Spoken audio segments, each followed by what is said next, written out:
Lucas capítulo 1, versículo 26. No 6º mês foi o anjo Gabriel enviado da parte de Deus para uma cidade da Galileia chamada Nazaré, a uma virgem desposada com certo homem da casa de Davi, cujo nome era José. A virgem chamava-se Maria, e entrando o anjo onde ela estava, disse: Alegra-te, muito favorecida, o Senhor é contigo. Ela, porém, ao ouvir esta palavra, perturbou-se muito e pôs-se a pensar no que significaria essa saudação. Mas o anjo lhe disse: Maria, não temas, porque achaste graça diante de Deus. Eis que conceberás e darás à luz um filho, a quem chamarás pelo nome de Jesus. Este será grande e será chamado Filho do Altíssimo. Deus, o Senhor, lhe dará o trono de Davi, o seu pai. Ele reinará para sempre sobre a casa de Jacó, e o seu reinado não terá fim. Então disse Maria ao anjo: Como será isso? Pois eu não tenho relação com homem algum.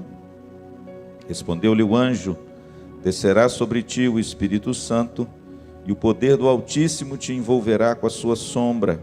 Por isso, também o ente santo que há de nascer será chamado o Filho de Deus. E Isabel, tua parenta, igualmente concebeu um filho na sua velhice, sendo este já o 6º mês para aquela que diziam ser estéril, porque para Deus não haverá impossíveis em todas as suas promessas. Então disse Maria: Aqui está a serva do Senhor, que se cumpra em mim conforme a tua palavra. E o anjo se ausentou dela. Quero que você, por favor, fique com a sua Bíblia aberta. Vamos ver alguns textos aí da palavra de Deus. Irmãos, ao longo de toda a história, nós tivemos mulheres muito importantes. Mulheres que foram um marco na sua geração. Nos lembramos de algumas dessas mulheres. Por exemplo, a única mulher que foi uma governante na Índia. Ela foi neta de Mahatma Gandhi. E ela se chamou Indira Gandhi. Você deve se lembrar dela. Foi a única mulher que subiu ao poder na Índia, e depois dela, nenhuma mulher mais. Foi uma mulher muito importante que mudou o rumo daquele país superpopuloso. A gente se lembra também de outra mulher muito importante na história, que foi aquela alcunhada de Dama de Ferro. A primeira mulher a ser primeira-ministra de um país onde todo o parlamento é composto de homens. Essa mulher é Margaret Thatcher. A gente vê ao longo da história mulheres importantíssimas. Por exemplo, Marie Curie foi uma polonesa, foi a que deu o pontapé inicial nos estudos sobre radioatividade. Ela ganhou 2 prêmios Nobel de Química e de Física. Foi ela que abriu as portas para esse raio-x que você faz aí, quando você tem alguma fratura. Vimos, irmãos, mulheres, por exemplo, na área social. Uma pequena, mas grande mulher. Foi laureada com o Prêmio Nobel da Paz. Viveu entre os párias da Índia durante muitos anos do seu ministério. Discursou na ONU, com a voz rouca, fraca, e a história diz que quando ela subiu no púlpito da ONU e pegou o microfone, houve um silêncio e todos atentaram para a voz daquela pequenina mulher. Qual o seu nome? Madre Teresa de Calcutá. Tivemos, irmãos, mulheres importantes ao longo de toda a história. A gente olha, por exemplo, para a Bíblia. A gente vê mulheres maravilhosas no Velho Testamento. A gente vê, por exemplo, a história de Ana, a história de Sara, a própria Eva, que é a mãe de todos nós. Vemos, por exemplo, a história da profetisa e juíza Débora. Que mulher valente, que mulher exemplar, que mulher que liderou o povo de Israel no período mais sombrio da sua história, que é o período dos juízes. A gente olha para a Bíblia, o pastor Dalmo pregou hoje pela manhã, e a gente vê que mulher extraordinária foi Joquebede, mãe de Moisés. Como ela arquiteta um plano de forma tão sábia, e Deus, de forma misteriosa, providente e maravilhosa, devolve o seu filho aos seus braços, ganhando ainda um salário da filha de Faraó. Vimos, irmãos, muitas mulheres importantes ao longo dessa nossa saga humana, mas na realidade, eu li esse texto, porque esse texto fala sobre a mulher mais importante do mundo. Essa mulher, querida, não foi uma guerreira, não foi uma profetisa, os seus discursos não inflamaram multidões, ela não combateu, ela não se dedicou à ciência, ela não foi uma grande profetisa e nem uma guerreira de renome. Essa mulher foi uma única coisa na vida: ela foi mãe. E eu digo que essa mulher, Maria, foi a mulher mais importante do mundo. E a única coisa que ela fez é o fato hoje que muitas mulheres não valorizam mais: a maternidade. Quando a gente olha para a história de Maria, nós incorremos em dois grandes riscos, talvez por causa da teologia católica romana. O primeiro risco é supervalorizar Maria, colocando Maria talvez no mesmo nível que Jesus Cristo, como intercessora e salvadora dos fiéis. Mas, por outro lado, nós também, evangélicos, de uma tradição mais bíblica, nós tendemos a desvalorizar Maria e não dar a ela o valor que ela merece. Na realidade, nós não podemos nem supervalorizar além do que a Bíblia diz, mas nós também não podemos desvalorizar aquém do que a Bíblia diz. Por isso, nós precisamos olhar para as páginas da Bíblia para encontrar nessa mulher algumas marcas dessa maternidade extraordinária. Quais são as marcas dessa maternidade extraordinária que a gente enxerga nessa moça e nessa mulher, Maria, a mulher mais importante do mundo? Quando nós olhamos para a história de Maria, principalmente narrada em Lucas, porque se você é um leitor atento da Bíblia, você já nota um negócio interessantíssimo quando você lê os evangelhos. Lucas enfatiza Maria, Mateus enfatiza José. Mateus não fala de Maria, Mateus fala de José. Mas Lucas, irmãos, ele narra uma história longa sobre Maria. Pastor, por que isso? Porque o evangelho de Lucas também é o evangelho das mulheres. O evangelho de Lucas é aquele que enaltece as mulheres. E é por isso que o relato de Lucas traz um fundo histórico sobre Maria, que nem os outros dois sinóticos e nem o evangelho de João relata, só Lucas. E é nessa história de Lucas que eu queria extrair nessa noite, e nesse dia que foi tão especial para você, mamãe, algumas marcas dessa maternidade extraordinária, dessa mulher admirável, que é a mais importante do mundo, pelo fato de ter sido mãe. A primeira marca, querido, que nós encontramos em Maria, é que ela era uma mulher humilde. No versículo 26, você lê na sua Bíblia, que o anjo aparece a uma virgem na cidade de Nazaré. E a cidade de Nazaré está localizada num local que se chama Galileia. A cidade de Nazaré era uma cidade muito pequena, insignificante. Até o relato de Lucas, você não vê escrito sobre essa cidade em lugar nenhum das Escrituras. Nazaré era um lugar que ninguém queria ir, um lugar insignificante, que nem a Bíblia, que narra a história de tantas cidades, não cita a cidade de Nazaré. Talvez seja por isso que quando alguém dá notícia de que Jesus revelou a ele algo, essa pessoa diz assim: puxa, mas será que de Nazaré pode sair alguma coisa boa? Nazaré, irmãos, era uma cidade insignificante, uma cidade pequena, uma cidade humilde, e lá morava uma jovem adolescente humilde. Essa moça, querido, ela estava aliançada com um rapaz humilde. Ela não queria buscar um partido cheio do dinheiro, mas ela se aliançou a um rapaz que era carpinteiro. Ele era um moço humilde.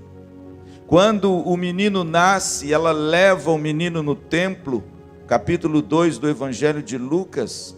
O texto diz que a oferta que ela oferece para esse menino, cumprindo a lei de Moisés, Levítico capítulo 16, a partir do versículo 8, era oferta de pobre, 2 rolas ou um pombinho. E lá em Levítico fala que era oferta de pobre. Portanto, queridos, Maria era uma mulher humilde. No seu cântico maravilhoso que está aí na sua Bíblia, a partir do verso 46, o cântico que se chama Magnificar, um hino de adoração ao Deus, ela diz assim no verso 48, porque o Senhor contemplou na humildade da tua serva. Portanto, querido, a mulher mais importante do mundo, ela não foi detentora de grandes poderes, de grandes riquezas, de um status elevado, nasceu numa cidade humilde, iria se casar com um homem humilde, era de condição humilde e vivia numa região muito humilde. E de repente essa mulher foi escolhida, essa mulher foi agraciada com esse dom maravilhoso da maternidade. Em segundo lugar, querido, a Bíblia diz que Maria era uma mulher piedosa. Quando o anjo dá notícia a Maria de que ela daria à luz um filho, o verso diz que ela perturbou-se muito. Versículo de número 29. Mas essa perturbação no verso 29 não significa medo. Essa perturbação significa temor. Ela temeu ao Senhor. Ela ficou com aquela sensação daquele homem e daquela mulher piedosos diante de Deus. Ela teme. Por 2 vezes, Maria se auto-intitula serva do Deus Altíssimo.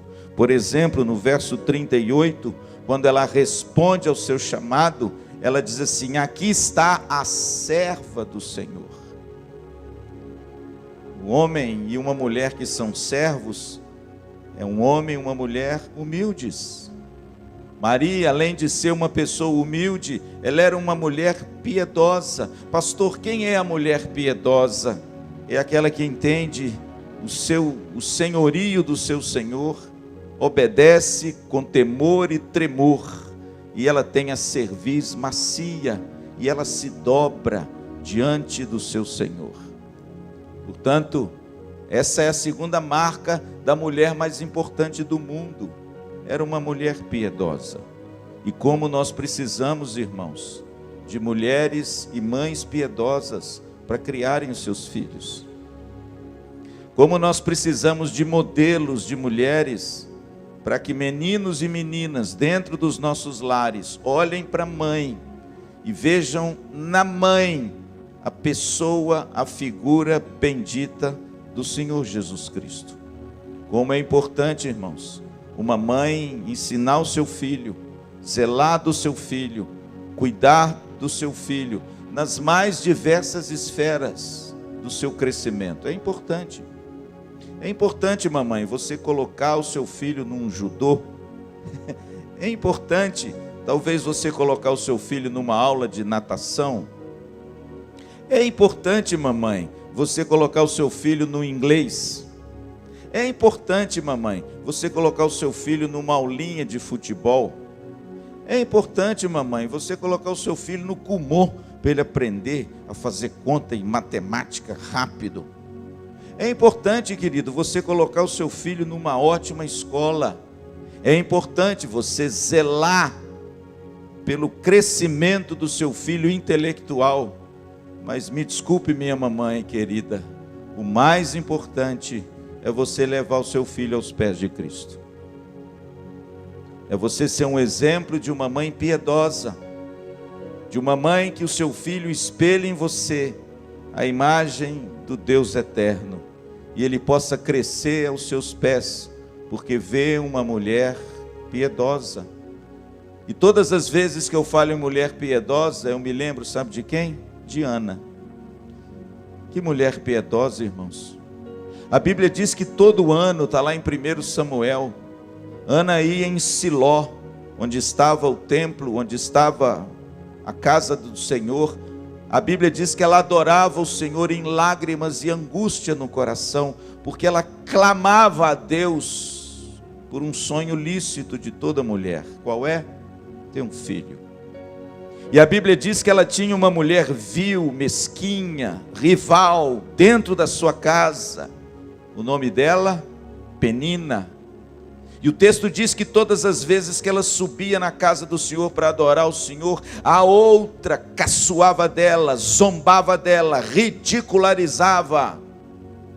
Você fica aí orando e não tem filhos? Olhe para mim, eu já enchi o meu marido de filhos.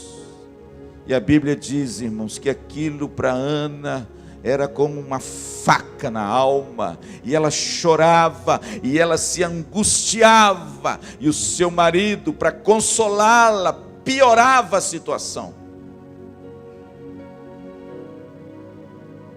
Mulher, pare de chorar. Por acaso eu não sou melhor do que muitos filhos? É psicologia de jirico. O sujeito não entendia nada de coração de mulher. É como mais ou menos aquela música: pense em mim, chore por mim, mas não chora por ele não, meu filho. E de repente, irmãos, a Bíblia diz que Ana chorou amargamente, mas todo ano, irmãos, todo ano, ela fazia a mesma coisa. Mulher piedosa, irmãos. Mas chegou um ano que o tempo de Deus aconteceu. Chegou um ano que o propósito de Deus se cumpriu. Chegou um ano onde ela chorou amargamente e fez um voto: se o Senhor me der um filho, eu vou dedicá-lo à casa do Senhor, e ele vai ficar aqui para sempre. A Bíblia diz que no ano seguinte, Ana teve Samuel. A Bíblia diz que habitou Penina, habitou Eucana com Ana, e ela concebeu. E agora? É o filho que eu pedi. É aquele por quem eu orei. É aquele por quem eu tanto busquei. Deus só me deu um. E Deus sabe a luta que foi para eu ter esse menino. Mas a Bíblia diz que quando chegou a época do desmame, ela arruma o pequeno Samuel, coloca nele uma roupinha, uma túnica feita por ela mesma. E ela então pega o menino e leva e entrega o menino ao sacerdote Eli. Eu acho que a despedida deve ter sido terrível. Mãe, não vou voltar com a senhora? Não, filho. Eu fiz uma promessa a Deus, que se Ele me desse você, você não voltaria mais comigo.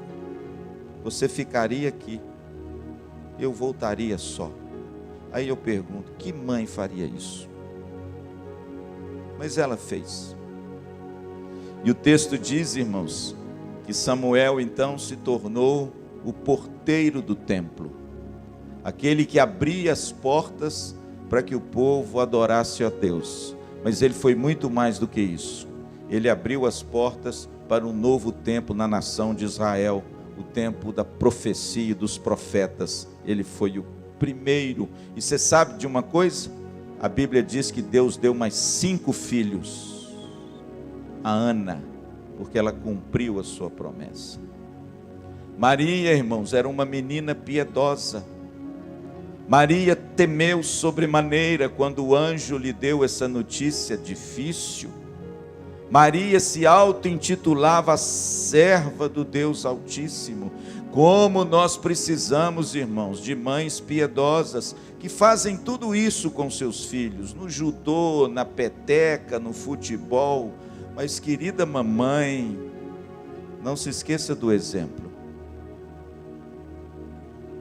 Não se esqueça que o seu filho aprende mais por aquilo que ele vê em você do que aquilo que ele vê lá fora.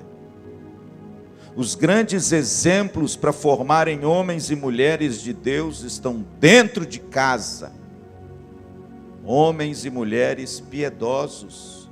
É o que a nossa geração urge, necessita, dramaticamente, para que a gente possa perpetuar essa bênção e essa graça do cristianismo na nossa nação.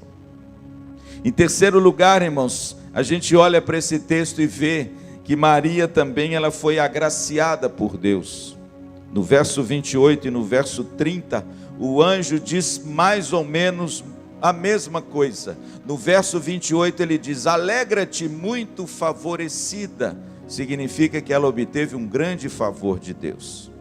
E no versículo de número 30, o anjo diz: Maria, não temas, porque achaste graça diante de Deus. Que coisa linda, irmãos. Como o anjo consolou essa menina. Como ele chega para ela e primeiro diz assim: alegra-te. Sabe por quê, irmãos? Porque a maternidade é uma alegria, viu, minha querida? Nunca pense que a maternidade é um fardo. Nunca pense que ter um filho é uma cruz. É o maior dom e o mais importante e sublime ministério que uma mulher tem. Sabia disso? É a maternidade. E deixa eu te dizer uma coisa, minha amada irmã, não se prive desse privilégio. Isso é um grande privilégio, a maternidade. O anjo chega perto de Maria e diz: alegra-te. Por quê? Porque ele veio a ela com uma promessa gloriosa. E que promessa é essa, pastor? A promessa da maternidade, amém? E essa promessa vem com uma palavra de ordem: alegra-te. Eu fico imaginando, irmãos, quão dolorido é uma mãe que extrai o seu filho num aborto. Quão traumático é uma mulher que entra numa clínica, muitas vezes clandestina, uma mulher que paga uma vultosa quantia nas mãos talvez de um médico que não tem lá uma ética muito firme, e através de um equipamento tão brutal, numa incisão tão dramática, como um liquidificador, é mais ou menos assim, tritura aquela criança e ao mesmo tempo suga aquela criança. Eu fico imaginando, irmãos, a dor que não deve ser. Não estou dizendo para a mãe, não, estou dizendo para a criança. Ou você acha que ela não sente dor? Quando o anjo, irmãos, se apresenta a Maria, a notícia da maternidade foi antecedida por alegra-te. Sabe por quê, irmãos? É uma bênção grande, é uma alegria tremenda, é um privilégio glorioso, é o maior dom e ministério que a mulher pode ter nesse mundo, é criar filhos para a glória de Deus, amém? E Maria, irmãos, ela foi agraciada com essa bênção. Maria foi alvo do benefício de Deus, foi alvo da graça de Deus. Pastor, Maria tinha alguma coisa que fez dela merecedora? Não. Assim como eu não tenho, assim como você não tem, assim como ninguém tem. É graça de Deus, é presente que nos foi oferecido, sendo nós o que somos. Mas há algumas coisas em Maria que de repente atraiu o coração de Deus. A piedade, a humildade, porque a Bíblia diz que Deus resiste ao soberbo, mas concede graça ao humilde. E Maria, irmão, sendo as duas coisas, ela recebeu de Deus essa graça, e ela foi receptáculo dessa graça maravilhosa, singular, única, que habitar no seu ventre o Verbo eterno, mas agora encarnado num bebê, e que haveria de vir a esse mundo.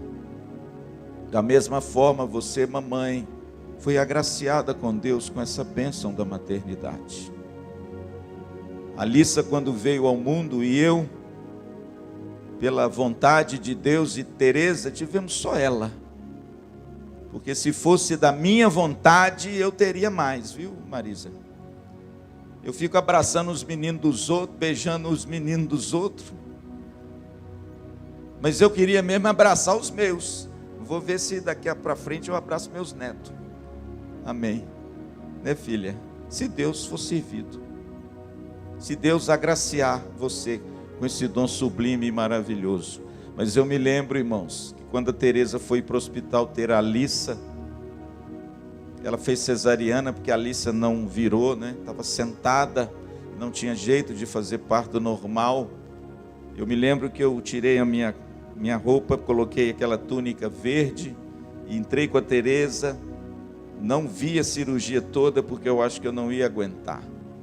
Mas fiquei com ela, segurei na mão e fiquei com ela o tempo todo e vi toda a movimentação dos médicos. Isso eu fiz questão de fazer. E de repente, aquilo foi algo brutal demais para mim. Não sei se você já acompanhou uma cesariana. É muito brutal o que fazem com as mulheres. Mas elas não sentem dor, pode ficar tranquila.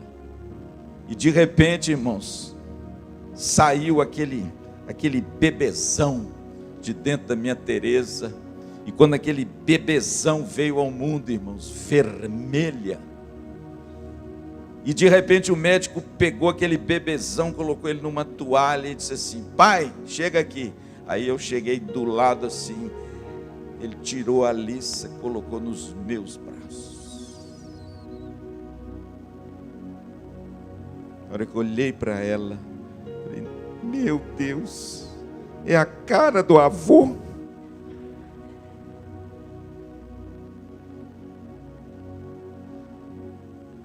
Irmãos, foi um sentimento inigualável. Foi um sentimento singular. A maternidade é uma bênção gloriosa, onde você experimenta sentimentos que você nunca experimentaria se não fosse mãe. Quem é mãe sabe o que eu estou dizendo. E quem é pai também. Maria, querido, ela foi agraciada com um dom maravilhoso. O dom da maternidade. E Deus tem agraciado muitas mulheres com esse dom. O que eu fico triste é que muitas mulheres optam por não ter filhos. Aqui eu me calo. Aqui eu não vou além do que a Bíblia diz e nem é tema da nossa pregação. Aqui eu encomendo essas queridas mulheres e irmãs à sua consciência com Deus. É Deus e você e o seu esposo quem vão prestar contas, para o bem ou para o mal. Quem sou eu para emitir juízo de valor sobre o que você deve, o que você não deve fazer? Mas uma coisa eu posso te dizer com toda certeza: você vai abrir mão de um grande privilégio. Você vai abrir mão de enriquecer a sua vida de forma exponencial. E como eu disse de manhã, você vai se privar de conhecer o amor. É ou não é?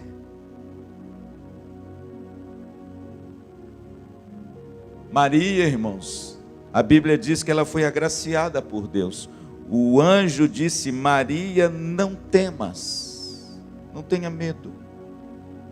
Existem muitas mulheres que têm usado as circunstâncias do mundo e às vezes alguma coisa circunstancial e dizem assim: eu não quero ter filhos porque eu tenho medo do mundo como ele está. Aí eu sempre digo o seguinte: e quando é que o mundo não esteve ruim? E quando é que as circunstâncias não estiveram ruins? Se nós olharmos para a história pregressa, você pode notar que nós tivemos tempos muito piores do que esse. E as mulheres sempre tiveram filhos.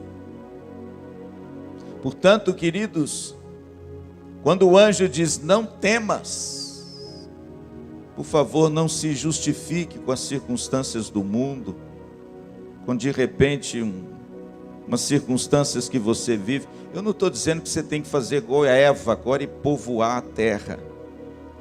Eu não estou dizendo agora que você tem que abrir mão de tudo aquilo que a medicina te dá como, não é? Como ter um planejamento adequado para você ter filhos na época certa, dentro de um esquema melhor. Não é nada disso que eu estou dizendo. Eu estou dizendo quando você opta por não ter filhos, usando como justificativo o mundo difícil. O mundo sempre será difícil, mas o nosso Deus sempre será bom, amém? E Ele sempre vai guardar e abençoar você e a mim. Interessante que hoje em dia, eu vi um artigo agora, pastor Dalmo, o senhor gosta muito de pesquisa, né? Eu estou com um pastor agora comigo que adora uma pesquisa, então eu preciso agora ficar mais pesquisador. Eu olhei há poucos dias uma pesquisa que saiu, qual a média de filhos de um brasileiro? Você sabe qual é? Sabe, Vitinho?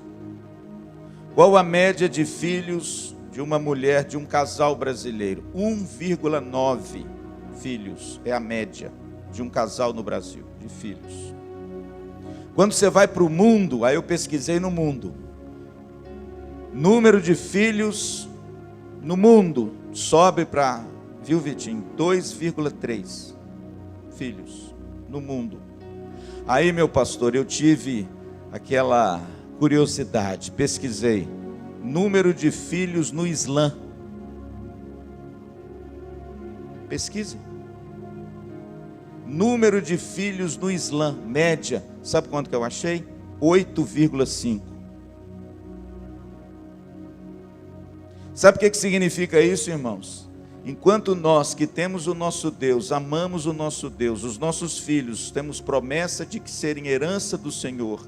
Quando a Bíblia diz que os nossos filhos, são flechas na mão do guerreiro, e tem tanta promessa, em tanto incentivo, nós cristãos estamos tendo 1,9 filhos por casal de média. Agora, o Islã, seguindo o Alcorão, cada casal tem média 8 filhos. Talvez seja por isso que a religião islâmica é a religião que mais cresce no mundo. Sabe por quê? O povo não dorme em serviço não, meu filho. Além deles islamizarem de forma bem agressiva, eles têm no coração de cada casal que cada filho que eles têm é um servo de Mohammed. E aí eles têm muitos filhos. E aí, irmãos, nós cristãos, às vezes, temos medo. Pastor, eu não vou ter filho não, porque eu tenho medo. Aí vem um anjo e diz assim: não temas. Não temas. Pastor, eu vou esperar as coisas melhorarem, e quem sabe no ano de 2072 eu vou ter um filho. Não, aí não vai dar mais não. Mais uma história e eu vou terminar. Os irmãos sabem que quando eu entrei para o seminário, eu já não era um jovem. Não era. Eu já tinha 30 anos. Eu já era um homem maduro quando eu entrei no seminário. Eu já tinha trabalhado na minha profissão de agrônomo. Deus me chamou e eu entrei para o seminário. E quando eu entrei para o seminário, graças a Deus, eu já estava casado com a minha Teresa. Eu casei 2 anos antes de eu entrar para o seminário. Eu tinha um bom emprego, um ótimo salário. Eu ia aposentar, viu, Antônio, com tudo que eu tinha direito. Salário integral, todos os benefícios, SNIF. E de repente, irmãos, Deus me chama para o ministério.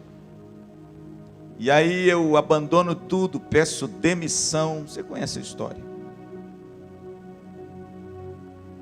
E me lanço no ministério, estudando no seminário, sendo obreiro da igreja. E a igreja que eu era obreiro, era a 9ª igreja, uma igreja simples, humilde. Uma igreja, irmãos, que não arrecadava o 6º que arrecada a IPVO. Uma igreja que mal pagava os seus pastores, vendia o almoço para pagar a janta. E eu fui ser seminarista nessa igreja. E eu me lembro até hoje que o pastor chegou perto de mim e disse assim: Lu, nós podemos te ofertar tanto. Eu não vou falar aqui porque senão você vai ficar sem respiração. Topa? Eu falei: meu filho, eu topo. Você sabe aquela coisa quando não arde no coração? Podia falar comigo, eu não vou te dar nada. Eu ia no peito e na raça. Pois bem, falei com a Teresa: bem, vamos fazer o seguinte, vamos fazer um planejamento. Não é pecado não, viu, meninos? Por favor, não me entendam mal. Vamos fazer um planejamento aqui para a gente ter filhos depois que a gente sair do seminário. Porque como é que eu vou ter filho nessa situação? Nós não temos dinheiro para nada. Nós mal compramos um negocinho para a gente comer aqui, fazer uma firula aí, entendeu? Um pé de galinha sem unha. Não tem jeito, Teresa. Então você aguenta a mão aí, porque a gente precisa aprumar para a gente ter um filho. E eu, claro, eu sempre quis ter filho, eu sempre gostei de criança, a vida inteira eu amei criança. A Teresa falou: tá bom, você sai do seminário com 34, né? Eu ainda estou nova, a gente vai ter filho lá. Ah, minha filha, a Teresa me deu o golpe direitinho. Você conhece a história? No 2º ano de seminário, de repente eu chego do seminário em casa, tem um embrulho em cima da cama, Ângela. E ela vira para mim e fala assim: Lu, desembrulha esse embrulho. Eu falei: tá bom, desembrulhei o embrulho para presente. Na hora que eu abri, tinha um sapatinho desses de tricô, de bebê. Quando eu olhei para o sapatinho, eu falei: Teresa, para quem que é esse sapatinho? O presente é para quem? Ela olhou para mim e falou assim: Lu. Aí caiu a ficha. Caiu não só a ficha, como eu quase caí para o chão. No 2º ano de seminário, a Teresa ficou grávida. Foi uma emoção maravilhosa.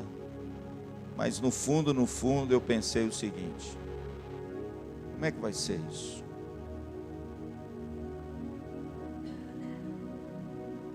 Sabe qual a palavra que veio no meu coração?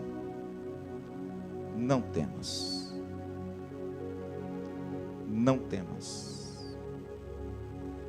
Não temas. Amém? Olha que coisa linda lá. Está ali, lá. Está vendo? Aí eu pergunto: pastor, faltou alguma coisa? Se você anda com Deus, você tem a resposta. Pelo contrário, as coisas sobraram tanto, e eu ganhei tanta coisa, que eu doei muitas das coisas que eu ganhei para Alice, e abençoei outros casais. Ela está ali linda, casada, aleluia, amém. Pastor, num período difícil, muito difícil, mas olha, o anjo chega perto de Maria e diz: não temas. Não temas. Amém? Quero terminar. Então, irmãos, olha, quais são as marcas da mulher mais importante do mundo? Primeiro, ela era uma mulher humilde, viu, mamãe? Seja humilde. Seja uma pessoa tratável, mansa, dócil, porque Provérbios diz que isso é de grande valor para o seu marido. Não seja uma mulher rixosa, dessas que implicam com tudo, dessas que são um espinho na carne do seu pobre marido, que não é tão pobre assim. Mas seja uma mulher humilde. Segundo, Maria era uma moça piedosa, era uma menina que temia a Deus, era uma menina que tinha prazer nas coisas de Deus, e ela se auto-intitulava serva de Deus. Esse é o grande legado, minha querida mãe, que você vai deixar para sua filha e para o seu filho, um legado de piedade, um legado de amor a Cristo e amor à igreja. Eu não nasci num lar evangélico e sofri demais. Sofri demais. Mas a minha filha não. Está vendo? Minha filha não. Minha filha não sofreu o que eu sofri. Porque Jesus entrou na história, amém? Mas ela recebeu o legado de Cristo. E certamente a vida dela foi, é e será abençoada, porque ela nasceu num lar cristão. Eu fico preocupado quando a mamãe entulha a vida dos filhos de mil e uma coisa, que não sobra tempo para o essencial, para o ensino, para estar junto, para o compartilhar a palavra de Deus através das suas histórias, e acima de tudo ver no exemplo da mãe, uma mulher como Ana, de oração. Pastor Dalmo deu testemunho hoje de manhã da sua mãe, Dona Leda. Dona Leda foi a diretora da minha escolinha lá na Betel. Dona Leda orava por esse menino quando ele era cabeludão, doidão. E ela, como Mônica, a mãe de Agostinho, orou pelo seu filho, e o seu filho foi alcançado pela graça de Deus, amém? Pastor, quantos anos Mônica orou pelo seu filho Agostinho? Só 35. Mas depois pesquisa quem foi Agostinho, o bispo de Hipona. Que grande homem esse homem foi. Terceiro lugar, Maria foi agraciada por Deus. É graça, irmãos, é tudo graça. Não há mérito. Não há mérito de Maria, não há mérito seu, não há mérito meu, é graça. Filipenses 1, aquele que começou a boa obra em vós há de completá-la até o dia de Cristo Jesus. É a graça que começa, é a graça que persevera e é a graça que te faz terminar, amém? É só pela graça de Deus, como diz a canção, que eu venci e cheguei aqui. É graça, irmãos. E a maternidade é uma grande graça, é uma grande beleza, é uma grande felicidade. Filhos, irmãos, é uma alegria. Mas não temas, não temas, alegra-te, porque você foi agraciado, amém? E para terminar, irmãos, Maria teve uma maternidade muito difícil, não foi fácil.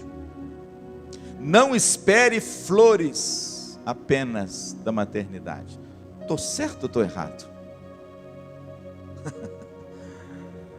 Não ache que a maternidade é um caminho de flores, porque ela muitas vezes, irmãos, é uma trilha sinuosa de espinhos. Olhe para a vida de Maria. Maria, quando recebe a notícia do anjo, ela se perturba muito, ela diz: olha, como eu vou ficar grávida? Eu sou virgem, eu não tive relação com homem nenhum. O problema já começa aí. O que eu vou dizer para o meu marido? O que eu vou dizer para meus pais? O que eu vou dizer para a minha aldeia? Eles não vão acreditar em mim. Obra do Espírito Santo. E a Bíblia diz, irmãos, que o anjo acalma Maria.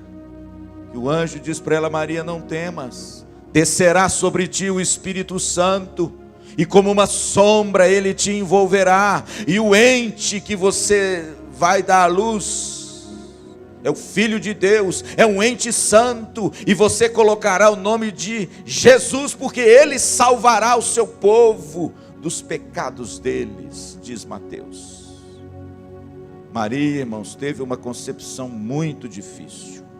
Muitas vezes as mulheres, de forma árdua, enfrentam, às vezes, uma gestação difícil. É ou não é? Tem mulheres? Não. Tem mulheres, irmãos, que são boas parideiras. Mulheres que têm uma gestação abençoada. Na hora que o filho vem ao mundo, os filhos nascem de forma abençoada. Mas, irmãos, vou dizer uma coisa para você. Depois que você coloca o filho no mundo, nem tudo são flores. A maternidade tem momentos difíceis. Tem ou não tem, Marisa? Maria, irmãos, enfrentou muitas dificuldades na sua maternidade e na promessa que o anjo deu a ela. Pense no recenseamento. Pense na árdua viagem que uma adolescente faz com seu marido. Lá nos rincões da Galileia, até a cidade de Belém, na Judéia. Irmãos, um percurso difícil de montes e subidas. E quando a menina chega lá, irmãos, a Bíblia diz que estando eles em Belém, completam-se os dias. E o lugar que eles ficam não tem uma acomodação boa para essa criança.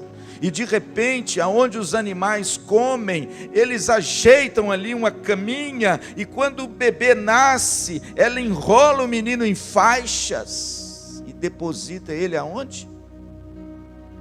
Engraçado que quando a Alissa nasceu, ela tinha um bercinho lindo, ganhado, viu? Mas era lindo, que eu, depois que ela nasceu, eu doei para os outros. Jesus não. Jesus foi colocado numa manjedoura, aonde os animais comiam. E quando ela olha para aquele menino, ela devia pensar: quem será realmente esse bebê? Que rei é esse? Eu fico imaginando, irmãos, Jesus até os seus 2 anos. Que dificuldade, irmãos. Houve um decreto de Herodes, porque ele ficou tomado de ira, porque recebera a notícia que o rei nascera. E ele então, à semelhança de Faraó, que o pastor Dalmo pregou hoje pela manhã, reeditando as maldades humanas da história, ele reedita o caos e o assassínio lá em Êxodo 2, e reedita isso aqui nos tempos de Jesus. Mande matar todas as crianças de 2 anos para baixo. Você imagina, irmãos, choro e pranto nas ruas da cidade. E a Bíblia diz, irmãos, que mais uma vez, Maria foi instruída por um anjo: pega esse menino, tira ele daqui, e vai para onde? Leve ele para um spa, leve ele para um hotel 4 estrelas, que lá vai ter coisa linda. Não, irmãos, olha que ironia. Você vai pegar o seu filho, Maria, e vai fazer uma longa viagem com esse bebê de até 2 anos, não sei quantos anos ele tinha, e você vai para o Egito.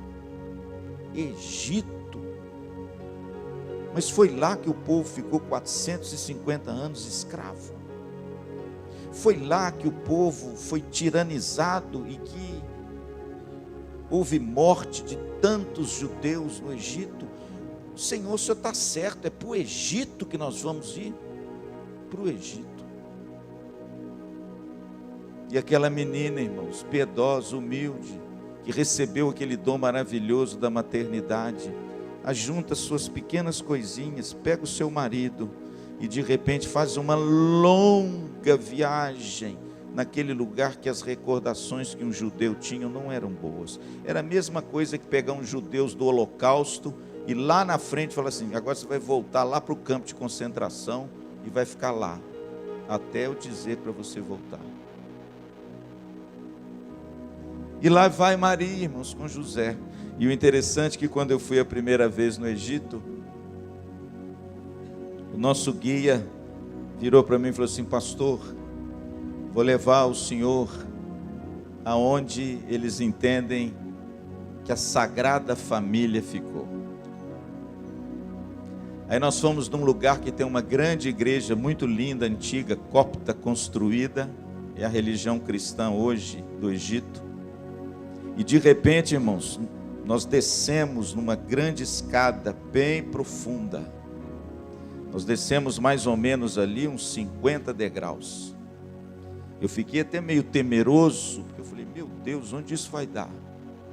E nós descemos aquelas escadas e de repente nós chegamos num grande pavimento, debaixo da terra, cheio de inscrições, na parede, no chão, cheio de escritos e pinturas. E o guia disse para nós, pastor, na tradição que nós temos aqui, esse foi o lugar onde a família bendita ficou com Jesus. E lá estava, irmãos, Maria, na sua dificuldade. Uma gravidez difícil, cheio de percalços, onde ela deu à luz o Salvador, onde ela deu à luz o nosso Senhor, onde ela deu à luz a um bebê em meio a grandes dificuldades. Mas hoje, até hoje, nós colhemos o benefício da sua coragem, dela abraçar corajosamente a sua missão. Portanto, minha querida mamãe, o nosso desejo é que Deus levante da nossa geração mães que não tenham medo de terem filhos, mães que criam seus filhos para a glória de Deus, mães cujas circunstâncias do mundo e de repente circunstâncias momentâneas não sejam uma justificativa para você abrir mão de um dom tão precioso, de uma vocação tão sublime e de algo tão poderoso que Deus opera na vida de uma mãe, que é dar à luz aos seus filhos. Vocês sabem que eu gosto muito de C.S. Lewis. C.S. Lewis para mim foi um dos maiores escritores cristãos de todos os tempos. Ele não era pastor, ele era um professor, ele era um homem muito inteligente, talvez o maior escritor leigo cristão do mundo, de todos os tempos. Veja o que C.S. Lewis escreveu sobre Maria, e eu termino. A mulher mais incrível em toda a história, e a mulher mais incrível da Bíblia, não foi uma guerreira, não foi uma profetisa famosa, antes foi uma jovem e humilde mãe, aparentemente comum, vivendo um chamado único.